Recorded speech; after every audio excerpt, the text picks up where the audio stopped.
Assalamualaikum warahmatullahi wabarakatuh. Jumpa lagi dalam channel Dudi Belajar. Oke, pada kesempatan ini kita akan mendiskusikan pergeseran kurva. Pergeseran kurva ini sering menjadi kebingungan bagi mahasiswa pengantar ekonomi baik mikro maupun makro. Jika ada sebuah fungsi yang dinyatakan dalam sebuah kurva, kemudian terjadi shock atau perubahan pada sebuah variabel, maka mereka bingung apakah kurva tersebut bergeser, berputar, atau hanya titiknya bergerak sepanjang kurva. Nah, untuk itu mari kita simak yang berikut ini.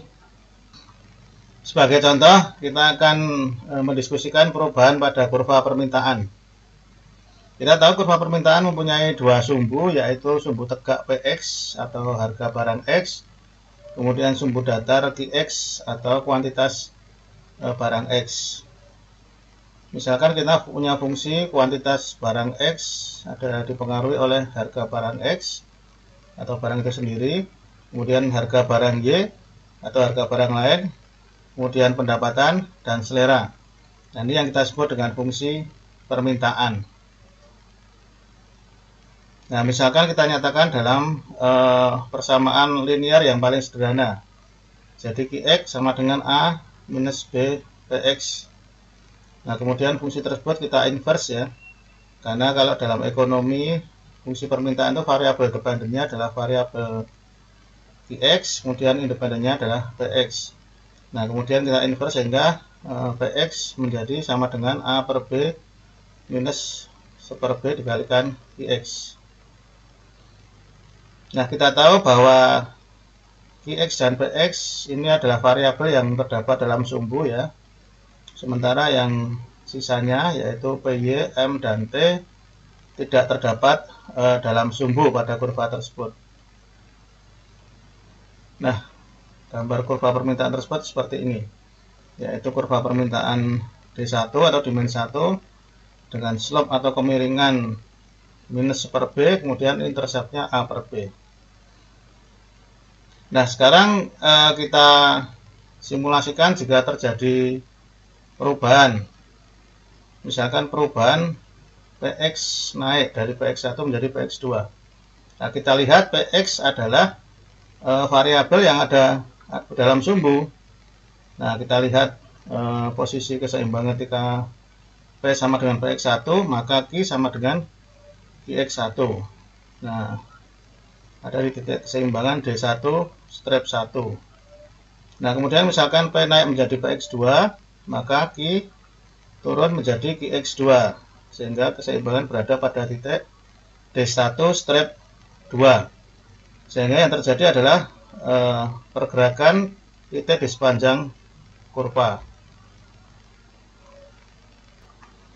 Yang kedua adalah perubahan nilai variabel yang tidak terdapat pada sumbu.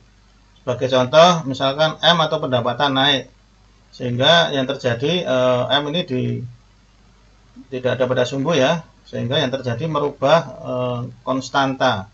Misalkan konstanta berubah dari A menjadi A plus C, sehingga konstanta berubah, maka kemudian berdampak pada intercept yang berubah, yang darinya A per B menjadi A plus C per B.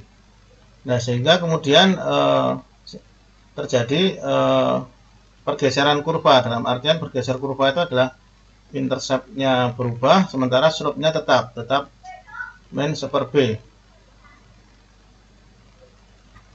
Yang ketiga adalah perubahan pada slope.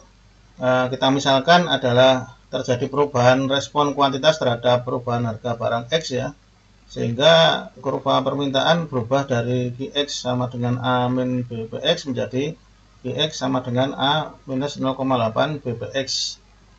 Sehingga dengan demikian slope-nya berubah dari min 1 per B menjadi min 1,25 per B. Sementara intercept-nya tetap A per B. Sehingga kurva menjadi berputar, menjadi lebih tegak. Dalam artian berputar, slope-nya berubah dari min 1 per B menjadi minus 1,25 per B.